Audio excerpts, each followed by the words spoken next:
Understand? Okay. I'm Mrs. Paul. I'm an advocate in the High Court. I'm a Hindu married to a Christian. My question, which has come to my mind, is after hearing the thoughts of Doctor and the teachings of Islam regarding killing. If killing is strictly prohibited in Islam, why don't the Muslim spiritual leaders openly criticize and unitedly fight the killings going on in the name of Jihad? How can Muslims allow Islam to be misused and misquoted by a few of those Muslims who are maligning the name of the entire community in the entire world? Sister asked a very good question. She said that she was impressed with the teaching of Islam, that Islam is against killing innocent human beings, but how come all the Muslim leaders don't get together and condemn the killing that is going on in the name of Jihad, and just because of few black sheep Islam is being maligned? Sister, for the detailed answer you should listen to my last talk in the last conference 1 year back in November 2008, my final speech of the second International Peace Conference was Media and Islam, War or Peace. The main thing to blame, it is the media. It is the media who picks up black sheep of the community and they portray as though they are exemplary Muslim. It is the media. So what you see in the media is not what's exactly happening. Quran clearly mentions in Surah Maida, chapter number 5, verse number 32, that if anyone kills any other human being, whether it be a Muslim or non-Muslim, unless it be for murder or for spreading corruption in the land, it is as though he has killed the whole of humanity. And if anyone saves any human being, it is as though he has saved the whole of humankind. So killing any innocent human being is a sin in Islam. Not only is it a sin, it is as though you have killed the whole of humanity. So anyone killing, you find cases taking place where you're going on the street and a bomb blast takes place, etc. Killing innocent human being is totally prohibited. It's clear cut. And we do have, when I went to USA, I went to UK, we have Muslim organizations, condemning. What bomb blast took place, in the tube station in London, we condemn it.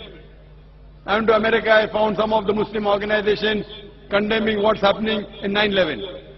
I agree with them. I agree with them. What happened in 9/11? A few thousand people killed. It is to be condemned. Who did it? I don't know. I'm not saying Muslim did it. It is the media which is saying there's no proof at all. There's no proof. But whoever did it, there are, if you go on the internet, you have various documentaries showing that it was a government job, inside job. George Bush did it. I don't know who did it. Whoever did it, killing thousands of innocent human beings in 9/11, in the Twin Tower bombing, is to be condemned. More than 50 people killed in the tube bombing in London is to be condemned. More than 100 people killed in Bombay in July, a couple of years back, in the train bombing in Bombay is to be condemned. But don't put a full stop. Simultaneously, I also condemn the thousands of people killed in Afghanistan, the thousands of people killed in Iraq, the thousands of people killed in Palestine. I call this white-collar terrorism. You know what they are doing? They are giving missiles. They are sending bombs. There in Palestine, they are fighting with stones. And they are called as terrorists. The America is sending bomber Patriot missiles. They are sending cluster bombs. Cluster bomb means it falls, it breaks up into many bombs and kills thousands of Afghanis. For what?